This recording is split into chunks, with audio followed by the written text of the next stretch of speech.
السلام عليكم ورحمة الله وبركاته.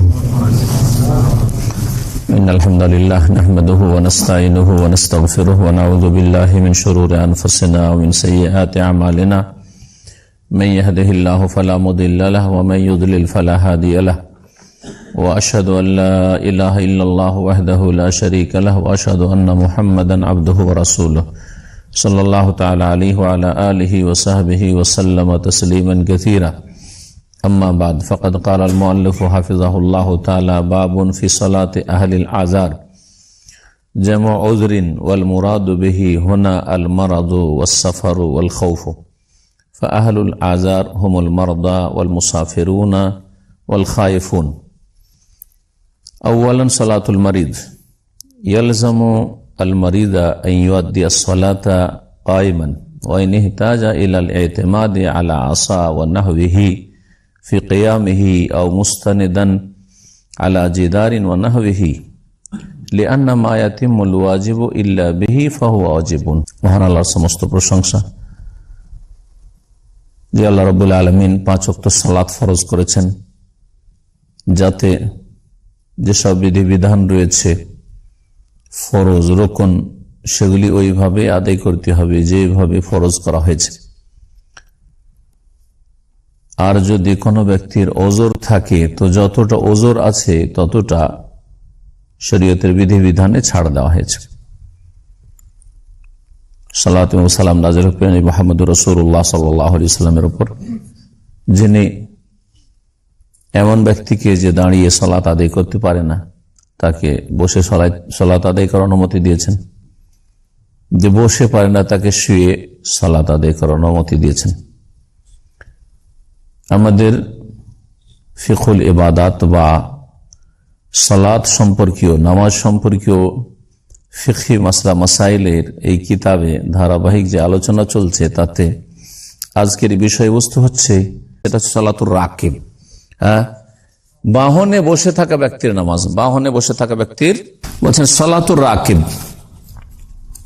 বাহনে চেপে থাকা ব্যক্তির নামাজ।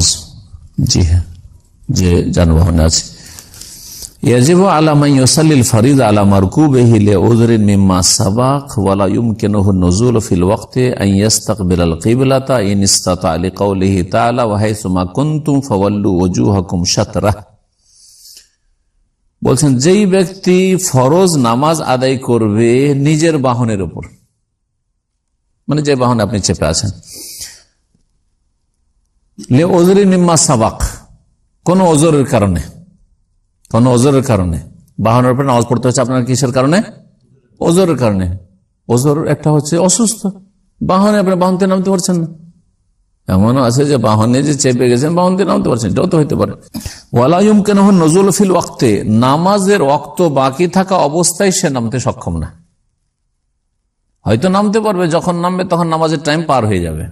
জি হ্যাঁ, নামাজের টাইম না পার হলে একটু লেট করা যেতে পারে, কিন্তু নামাজের টাইম পার হওয়ার আশঙ্কা। বাহনের উপরে আছে আর সময় মতো নামতে পারছে না বাহন থেকে।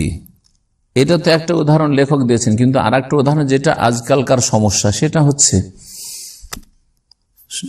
এই কিতাব তো লেখা আছে সৌদি আরবে বসে বসে, এখানে তার ভারতের অবস্থার, বাংলাদেশের অবস্থার, ইউরোপের অবস্থার খবর নেই। ওখানে যখন বাস চলে তা আপনার জন্য মাগরিবে থামবে না, এশাই থামবে না, ফজরে থামবে। হ্যাঁ, জি হ্যাঁ, এরোপ্লেন। তো সবগুলি মাসলা যাতে করে আমাদের ক্লিয়ার হয়ে যায়, এটাও আমাদের পক্ষে কি অসম্ভব যে আমরা এমন বাহনে যেটা আমার নিজের আয়ত্তে নেই, আয়ত্তের বাইরেও থামাতে পারবো না। নামাজের টাইম পার হওয়ার পরে থামবে গাড়ি হয়তো, বা গন্তব্যস্থানে পৌঁছবে, ততক্ষণ পর্যন্ত নামাজের রক্ত চলে যাবে। তো প্রথম যে মাসআলাটি সেটা হচ্ছে আপনি বাহনের উপর নামাজ পড়বেন কখন? বাহনের উপর ফরজ নামাজ তখন পড়বেন যখন বাহন থেকে নামতে পারছেন না।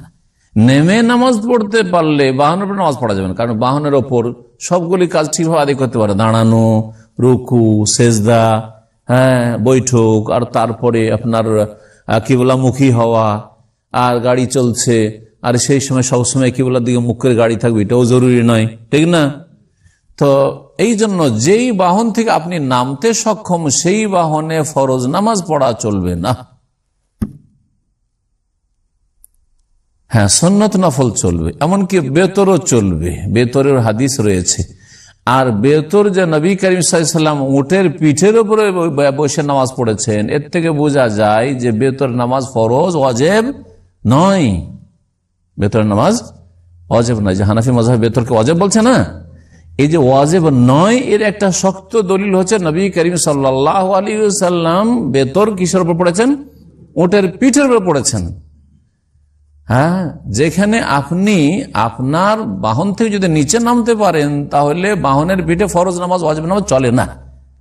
এর দ্বারা বোঝা গেল যে বেতর নামাজ ওয়াজিব নয়। জি হ্যাঁ, আর এছাড়াও হাদিস রয়েছে আল বিতর লাইসা বিহাতমিন, বেতর ওয়াজিব নয়। তবে নবী সাল্লাল্লাহু আলাইহি ওয়াসাল্লাম বেতর পড়তে তাগিদ করেছেন। এই জন্য সুন্নাতে মুআক্কাদা, মানে এমন সুন্নাত যার তাগিদ আছে অন্য সমস্ত সুন্নাতের চাইতে শক্তিশালী সুন্নাত, তাগিদপূর্ণ সুন্নাত, গুরুত্বপূর্ণ সুন্নাত হচ্ছে বেতরের সুন্নাত আর ফজর 2 রাকাত সুন্নাত। কখনো নবী সাল্লাল্লাহু আলাইহি ওয়াসাল্লাম সফরে, বাইরে, ঘরে ছাড়েননি বেতরের নামাজ আর ফজর 2 রাকাত সুন্নাত। বাকি সুন্নাতগুলি হচ্ছে সুন্নাতে রাতেবা। আমাদের দেশের মানুষরা আবার সুন্নাতে মুআক্কাদা মানে 10-12 রাকাত যা আছে তাই সুন্নাতে মুআক্কাদা, এইটাও একটা ভুল। জি, এই ভাষাটাও ভুল ভাষা, যার ফলে তাদের কাছে সুন্নাতে মুআক্কাদা বললে ফজর আর বেতর সুন্নাতে মুআক্কাদা, আর জোহরেরও ওদের কাছে সুন্নাতে মুআক্কাদা। পার্থক্য কি থাকলো? হ্যাঁ, পার্থক্য আছে, কিন্তু আপনারা ভুল বলছেন। জোহরের সুন্নাতগুলি সুন্নাতে মুআক্কাদা নয়, গুলো সুন্নাতে রাতেবা। মাগরিবের সুন্নাত সুন্নাতে মুআক্কাদা না, সুন্নাতে রাতেবা। এশার সুন্নাত সুন্নাতে রাতেবা, সুন্নাতে মুআক্কাদা নয়। কিন্তু ফজরের সুন্নাত আর বেতর সুন্নাতে মুআক্কাদা, মানে যার তাকিদ করা হয়েছে। কিবলামুখী হয়ে নামাজ পড়তে হবে। যদি আপনি কিসের উপর পড়েন? নিজের বাহনের উপর নামাজ পড়েন, ফরজ নামাজ, আর নামতেও পারছেন না আপনি সময় মতো, তাহলে কি করতে? আইয়াস্তাকবির আল কিবলাতা ইন ইসতাতা, যদি পারেন তাহলে কিবলামুখী হইতে হবে, কিবলামুখী হইতে হবে। আর শুরু থেকে শেষ পর্যন্ত যদি কিবলামুখী হয়ে থাকতে পারেন তাহলে শুরু থেকে শেষ পর্যন্ত কিবলামুখী হইতে হবে, শুরু থেকে শেষ পর্যন্ত কিবলামুখী হয়ে থাকতে হবে। কেন কিবলামুখী হইতে হবে? কারণ কিবলামুখী হয়ে নামাজ পড়া হচ্ছে নামাজের শর্ত, আর শর্ত হচ্ছে ফরজ। ফরজ লিকাউলিহি তাআলা, মহান আল্লাহর বাণী সূরা বাকারা আয়াত নম্বর 144 এ রয়েছে, ওয়াহাইসু মা কুনতুম, যেখানেই তোমরা থাকো না কেন, ফাওয়াল্লু ওয়াজুহাকুম শাতরা, তোমরা তোমাদের মুখমণ্ডল ফিরিয়ে দাও কোন দিকে? সেই দিকে, কিবলার দিকে। ওয়াজিবু আলাইহি ফিলু মা ইয়াকদিরু আলাইহি মিন রুকুইন ওয়া কিয়ামিন ওয়া সুজুদিন ওয়া তুমানিনা, আর যারা বাহনে নামাজ পড়বে, বাহনে নামাজ পড়ে যতটা কাজ আদায় করতে পারবে নামাজের, সবগুলি যেভাবে আদায় করতে পারে আদায় করতে, ওর নিচে নামা যাবে না। যেমন রুকু করতে পারলে রুকু করতে হবে, দাঁড়াইতে পারলে দাঁড়াইতে হবে, সিজদা করতে পারলে সিজদা করতে হবে। স্থির ভাবে নামাজগুলি পড়বে, স্থিরতার সাথে, তাড়াহুড়া নয়, হ্যাঁ, আর নড়াচড়া নাই, ঝাঁকানি খাওয়া নয়। কিন্তু যদি এমনি ঝাঁকানি খায়, গাড়ি ঝাঁকানি খাচ্ছে, তো তার তো এখতিয়ারে নেই, তাহলে স্থির ভাবে নামাজ পড়তে হবে। লিকাউলিল্লাহি তাআলা, কারণ মহান আল্লাহ বলেছেন ফাত্তাকুল্লাহ মাসতাতাতুম, যথাসাধ্য আল্লাহকে ভয়, সূরা তাগাবুন আয়াত নম্বর 16। ওমা লা ইয়াকদিরু আলা আইয়ুকাল্লাফু বিহি, কিন্তু যে কাজগুলি করতে পারছে না, বাহনে নামাজ পড়তে গিয়ে যেই কাজগুলি করতে পারছে না, সেগুলির দায়িত্ব তার উপর চাপানো যাবে না, মানে মাফ। তখন যেমন প্রথম বিষয় থেকে আসি, কিবলামুখী হওয়া। কিবলামুখী হইতে হবে যথাসাধ্য। কিন্তু ট্রেনে নামাজ পড়ছেন, ট্রেনে নামাজ পড়ছেন, জি হ্যাঁ, যদি বলেন যে ট্রেনে নামাজ পড়ে স্টেশনে নেমে যাবো, স্টেশনে নেমে গেছেন, দিয়ে নামাজ শুরু করেছেন, আর ট্রেন ছেড়ে দিল, বিপদে পড়বেন না? পড়বেন না। তবে যদি জানা থাকে যে হ্যাঁ ট্রেন 10 মিনিট থামবে আর নামাজ পড়তে আমার 5-6 মিনিট 7 মিনিট লাগবে, তাহলে সেটা আলাদা কথা। হ্যাঁ, প্লেনে নামাজ পড়ছেন, কিবলামুখী হওয়া সম্ভব? অনেক সময় সম্ভব না, কখনো হয়তো সম্ভব হইতে পারে। তারপরে শুরুখানে সম্ভব হয়তো হইলো, শুরুটা করে দিলেন, দেখেন যে স্পেস আছে, আপনি কিবলামুখী হয়ে ইস্তেহাদ করে যেদিকে কিবলা আছে ট্রেনে অথবা বাসে অথবা এতে কি বলছে প্লেনে শুরু করে দিলেন, তারপরে ঘুরে গেলে এদিক ওদিক ঘুরতে থাকা, অসুবিধা নেই, নামাজ হইতে থাকবে আপনার। বলছেন যে যেই কাজগুলি করতে পারবে না লা ইউকাল্লাফু বিহি, সেগুলির দায়িত্ব তার উপর চাপানো যাবে না। ওয়া ইন লাম ইয়াকদির আলা ইস্তিকবালিল কিবলা লাম ইয়াজিব আলাইহি ইস্তিকবালুহা, যদি কিবলামুখী হইতে না পারেন, শুরু থেকে কিবলামুখী হইতে পারছেন না, হ্যাঁ, আপনার প্লেন এমন ভাবে অথবা বাস এমন ভাবে যাচ্ছে যে উত্তর দক্ষিণ হতে পারবেন, কিন্তু পশ্চিম কিবলার দিকে হতে পারছেন না, তো তাহলে কিবলামুখী হওয়া ফরজ নাই। কখন এটা? যখন নামাজের রক্ত পার হয়ে যাওয়ার সম্ভাবনা আছে আপনার নামতে নামতে, তখন যে ওয়াসাল্লাহ আলা হাসবে হালিহি, যে অবস্থায় আছে অবস্থায় নামাজ পড়েন। ফাইনলাম ইয়াতামাক্কান মিনার রুকু ওয়াস সুজুদ আও মা বিসুজুদিন কায়দান, যদি রুকু সিজদা না করতে পারে, দাঁড়াইতে পারছে, হয়তো বাসে দাঁড়িয়ে আছেন, ধরেন দাঁড়াইতে পারছেন কিন্তু কি করতে পারছেন না, রুকু সিজদা করতে পারছেন, অথবা সিটে বসে আছেন, প্লেনে সিটে বসে নামাজ পড়ছেন। প্লেনে অনেক সময় নামাজ পড়তে দেয়, জায়গা দেয় হচ্ছে। আপনি সৌদি আরবের, আমি সৌদি আরবে নামাজ পড়েছি, পড়া যায়, অথবা বাংলাদেশ বিমানে নামাজ পড়া যেতে পারে। মুসলিমগুলিতে অনেকটা সুবিধা আছে। তো জায়গা চাইবেন, মুসলিম হোক আর মুসলিম হোক, তারা জায়গা চাইবেন, যদি দিয়ে দিত আলহামদুলিল্লাহ। যদি বলছেন না আমাদের কাছে কোনো জায়গা নেই, তাহলে আপনি আপনার সিটে বসে যান, সিটে বসে আপনি নামাজ পড়তেন। কি বলা মুখী না হইতে পারলে অসুবিধা নাই। রুকু সিজদা তো করতে পারছেন না, তখন কি করবেন? আপনি ইশারা করে রুকু সিজদা সারবেন।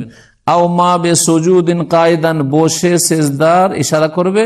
অবে রুকুইন কায়মান, আর দাঁড়াইতে পারলে রুকুর ইশারাটা দাঁড়ানো অবস্থায় করবে। ইনতামাক্কান মিনাল কায়ম, যদি দাঁড়াইতে পারে, কিন্তু দাঁড়াইতে যদি না পারেন, দাঁড়াইতে না পারেন তাহলে দাঁড়াবেন না। অনেক সময় হয়তো দাঁড়াইতে পারছেন, বসতেও পারছেন, কিন্তু রুকু সিজদা করতে পারছেন। আর যদি দেখা যায় না একই অবস্থায় আমি আছি, বসে তো বসি। ফাইন তামাক্কানা মিনান নুজুল ফিল ওয়াক্তে, এখন আমি দেখছি যে আমার জার্নি শুরু হয়েছে সকাল 10টায় বা 11টায়, তখন জোহর হয়নি, সুতরাং জোহর পড়া যাবে না, সময়ের আগে নামাজ হবে না। উঠে গেছেন আপনি গাড়িতে, বা আমি উঠে গেছি। তারপরে জোহর গেল, আসর, সন্ধ্যা, হয়তো 5টায় সূর্য ডুববে, 4টার মধ্যে আমি নেমে যাব নিশ্চিত। তাহলে কি বাসে নামাজ পড়া যাবে না? পড়া যাবে না। যদি সময় থাকতে নেমে যেতে পারেন আপনি, তাহলে কি করতে হবে?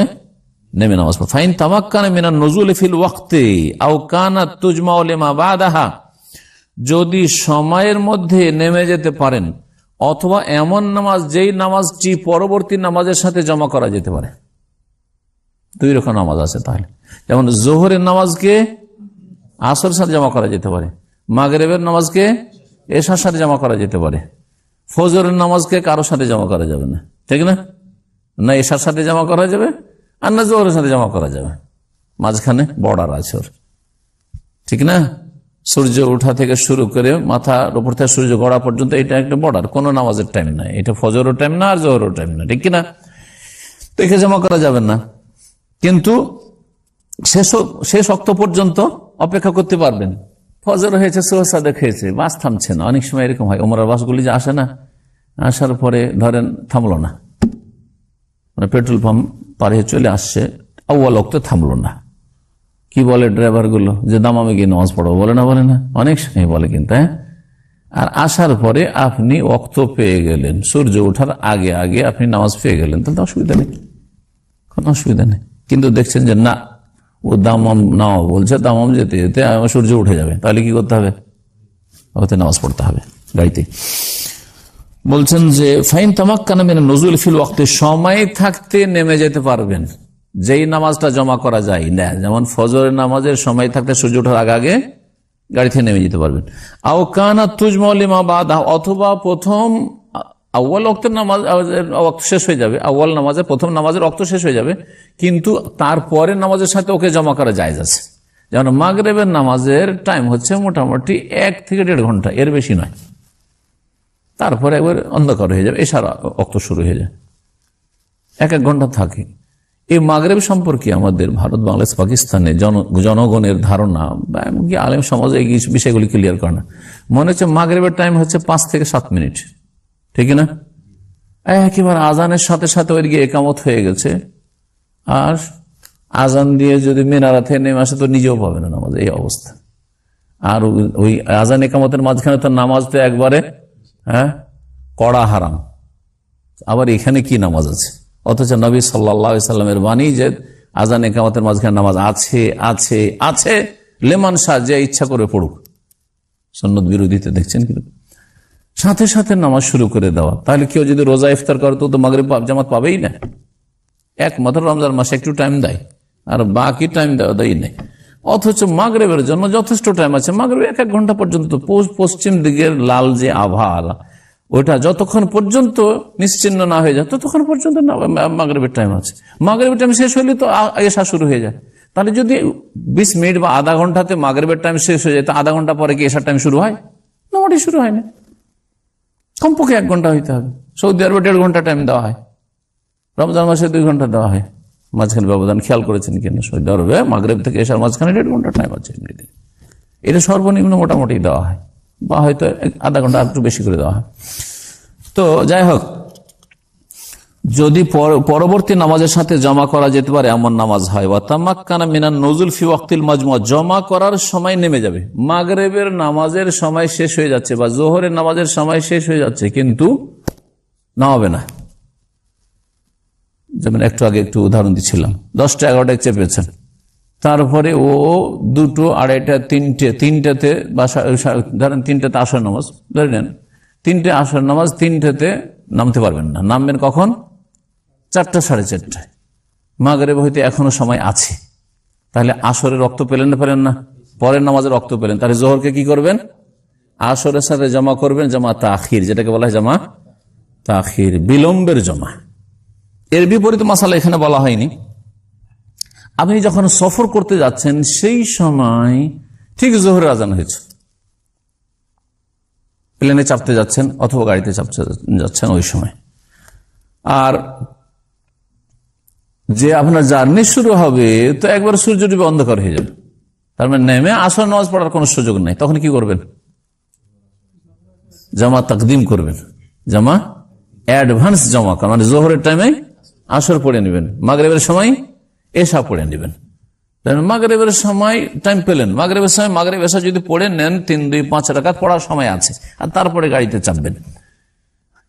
কিন্তু যদি চেপে যান গাড়িতে, তাহলে আর এশা পড়ার টাইম পাবেন না, রাত 11টা পার হয়ে যাবে, অর্ধেক রাত 10:30 পৌনে 11টা তো অর্ধেক রাত হয়ে যায়, যত বড় রাত হোক না কেন। আজকাল সন্ধ্যা 5টা থেকে শুরু করে ফজর 5টা পর্যন্ত যদি অর্ধাঅর্ধি করেন, তাহলে 6-5 11, 11টা 11:30 না 11, 5টা থেকে 5টা 12 ঘন্টা না, 12 ঘন্টাকে 6-5 11, রাত 11টায় এই বড় রাতেও এশার নামাজের টাইম শেষ। তাহলে আমাদের জনগণ যে ভুল বুঝে যে অর্ধেক রাত মানে রাত 12টা, ওরা ইংরেজি বুঝে, মানে রাত 12টাতে যেহেতু ডেট চেঞ্জ হয়, তারিখ চেঞ্জ হয়, হ্যাঁ ইংরেজি, সেই জন্য বুঝে। এটা অজ্ঞতা, এটা ঠিক না। আপনার রাতটাকে ভাগ করতে হবে, সূর্য ডুবা থেকে শুরু করে ফজর আজান পর্যন্ত, এটা হচ্ছে আপনার রাত, এটা ভাগ করে দেখতে হবে। যখন আপনি অগ্রিম জমা করতে পারবেন অগ্রিম জমা করেন, জোহরের টাইমে আসর পড়ে নেন, যদি আশঙ্কা থাকে যে আর চলবে না, আর আপনার জন্য জায়েজ আছে জমা করে যখন সফরে যাচ্ছেন। যদি দেখেন যে না এখন জোহরের টাইম হয়নি আর আসরের টাইমে আমি জমা করে নিতে পারবো, যদি একটু লেট করে হোক না কেন, তাহলে আপনি জোহরকে কি করবেন? আসরের সাথে জামা তাখির। তাহলে জমা হচ্ছে 2 রকম, জামা তাকদিম আর জামা তাখির, অগ্রিম জমা করা আর বিলম্বে জমা করা। তো এইভাবে জমা করতে হবে। বলছেন যে যদি সময়ের মধ্যে না নামতে পারে বাহন থেকে, অথবা আওকানা তুজমা লিমা বাদে, অথবা নামাজটি পরবর্তী নামাজের সাথে জমা করা যেতে পারে, আর সেই নামাজ ফাইন তামাক্কানা মিনান নুজুল ফিল ওয়াক্তে, সে যদি নামতে পারে সময়ের মধ্যে বাহন থেকে নেমে যেতে পারে, অথবা প্রথম অক্তের নামাজটি দ্বিতীয় অক্তে জমা করা যেতে পারে, যেমন জোহরের নামাজ অথবা মাগরিবের নামাজ, আর দ্বিতীয় নামাজের ওয়াক্তের মধ্যে নেমে যেতে পারবে, তাহলে কি করবে? ইন্তাজার, অপেক্ষা করবে। কিসের অপেক্ষা করবে? তাহলে গাড়ি তার নামাজ পড়া চলবে না, অপেক্ষা করেন হাত্তা ইয়ানজিলা, নামা পর্যন্ত, ফায়ুসাল্লি সালাতান তাম্মা, তারপরে পূর্ণরূপে নামাজ পড়বেন আপনি আপনার প্লেন থেকে নেমে, আপনার ট্রেন থেকে নেমে, আপনার বাস থেকে নেমে। এই মাসালাগুলির বড় দেশগুলিতে খুব দরকার হয়। ভারতে যদি আপনি সফর করেন কলকাতা থেকে বোম্বাই, তো 50 থেকে 60 ঘন্টা, 52 ঘন্টা সফর তো আমি করেছি। এটা কম ডিস্টেন্স বললাম, মানে 3000 কিলো, 2.5 থেকে 3000 কিলোমিটার। যদি কেউ আসাম ত্রিপুরা থেকে, কোথায় আসাম ত্রিপুরা দেখি কারো ম্যাপ সম্পর্কে, ভূগোল সম্পর্কে জ্ঞান আছে কিনা? হ্যাঁ, কোন বর্ডারে? পূর্ব দিকে না পশ্চিম দিকে? পূর্ব দিকে, একেবারে ব্রাহ্মণবাড়ির বর্ডার, ঠিক না? ত্রিপুরা ভারতের, ঠিক না? ত্রিপুরা রাজ্য থেকে যদি বোম্বাই আসে, তাহলে ত্রিপুরা থেকে মেঘালয়, আসাম, পশ্চিমবঙ্গ, বিহার হয়ে ঘুরতে ঘুরতে ওকে বোম্বাই বা দিল্লি আসতে ওকে 70-80 ঘন্টা লাগবে। কথা বোঝা গেছে? প্লেনে হলে তো বাংলাদেশের উপর দিয়ে তাড়াতাড়ি চলে আসলে, কিন্তু যখন বাই রোড আসবে তখন তো আর বাংলাদেশে ঢুকতে পারছে না, তখন তো ওকে ঘুরতে হবে, কয়েকটা স্টেট ঘুরে আসতে হবে, প্রদেশ ঘুরে আসতে হবে। এই ঘুরতে ঘুরতে ঘুরতে যদি 70-80 ঘন্টা যদি ও সফর করে, নামাজের অবস্থা কি হয়? অধিকাংশ মুসলিমরা তাদের মূর্খতার কারণে, তাদের অজ্ঞতার কারণে কত যে গুনাহগার হচ্ছে। আর জনগণ তো বাদ দেন, মাদ্রাসা আমরা লেখাপড়া করেছি, অধিকাংশ মাদ্রাসার ছেলেরা, এমনকি শিক্ষকরা এইসব মাসাইলের খেয়াল রাখে না। ইন্নালিল্লাহ জন এসে দেখা যাচ্ছে যারা ওদের মধ্যে ভালো মানুষ, ভালো যারা আল্লাহকে ভয় করে, তারা দেখছে যে কি করছে, একসাথে অনেক নামাজ পড়ছে। আমার ছোটকাল দেখেছি এরকম, ছোটকালে কি যৌবন কালো 18 বছর 20 বছর বয়স, দেখছি অনেক নামাজ পড়েই যাচ্ছে। কিসের নামাজ? বলছে যে কালকে বাড়ি থেকে বেরিয়েছি, আজকে আসলাম, কারো 5 ওয়াক্ত ছুটে আছে, কারো 10 ওয়াক্ত ছুটে আছে, হ্যাঁ সব পড়ছে। কথা বোঝা গেছে? আবার কেউ কি করে যে প্রত্যেক অক্তে ডবল, এই বেদাতীদের উমরি কাজার মতো, বেদাতীদের উমরি কাজার মতো 10 বছর নামাজ ছুটেছে অতীতে, এখন দিশা হুঁশ হয়েছে, বলছে 10 বছর ছুটে গেছে, কি করতে হবে? বেদাতি হুজুরের কাছে ফতোয়া নিয়েছে যে 10 বছর তুমি কাজা করো। তো কেমন করে কাজা করি? একসাথে তো অতগুলি কাজা করা যাবে না, এক দিনে 5, তাহলে 10 বছর হিসাব করলে কত হাজার নামাজ হয়? তো বলছে একটা সহজ হিসাব, বেদাতি হিসাব, যে প্রত্যেক নামাজের সাথে ডবল নামাজ পড়ো। জোহর 4-4-8, আসর 4-4-8, মাগরিব 3-3-6, এই করে বেদাতি নামাজ পড়ে, অথচ এর কোন অস্তিত্ব নেই, ভিত্তি নেই ইসলামে যেটা প্রমাণিত দলিল সম্মত সেটা হচ্ছে যার কিয়ামতের দিনে হাসরের মাঠে ফরজ নামাজ ঘটে যাবে, কমে যাবে, আর সেখানে সে হিমশিম খাবে পাশ করতে, আর ফেল হয়ে যাবে, আল্লাহ রহম করবেন। আর বললেন উনজুর লিইবাদি হাউলাই হাল মিন তাতাও, দেখো এইসব বান্দারা ফেল করছে, ওর কোন সুন্নত নফল আছে কিনা খুঁজো আমল নামাতে। যদি সুন্নত নফল থাকে ঠিক আছে, মেলা নামাজ ছুটে গেছে, আর তো করার কিছু নেই, যা চলে গেছে, কিন্তু তারপরে সে সালাতুদ দোহা শুরু করে দিয়েছে, চাষতের নামাজ, তারপরে তাহাজ্জুদ ডেইলি 8 রাকাত 10 রাকাত করে তাহাজ্জুদ অতিরিক্ত পড়েছে, তারপরে এই সুন্নত নামাজগুলি দিনে 10-12 রাকাত পড়েছে, এগুলো দিয়ে তখন ঘাটতি পূরণ শুরু হল, এইগুলো দিয়ে ঘাটতি পূরণ হবে।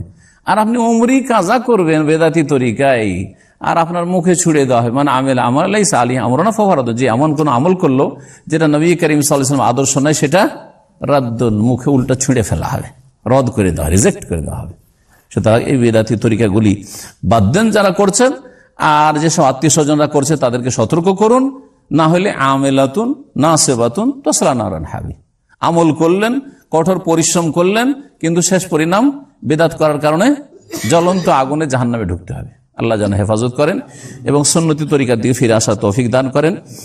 আর ছেলে মেয়েদেরকে আগামীতে যা হয়েছে আপনার হয়েছে, কিন্তু আপনার ছেলে মেয়েদেরকে আর এরকম হইতে দিবেন না।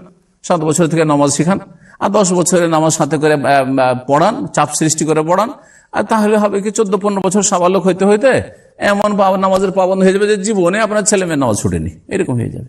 আগামীতে আপনি যদি আপনার ছেলে মেয়েকে মানুষ করেন, দেখবেন যে ওই নেক্সট ছেলেরা ইনশাআল্লাহ আপনাদের জন্য সাদকায়ে জারিয়া হবে। আল্লাহ রাব্বুল যেন আমাদেরকে নেক আমলের তৌফিক দান করেন এবং কোরআন সুন্নাহ মোতাবেক জীবন যাপনের তৌফিক দান করেন। ও সাল্লাল্লাহু ওয়া সাল্লাম আলা নবিয়িনা মুহাম্মদ ওয়া আলা আলিহি ওয়া সাহবিহি আজমাইন।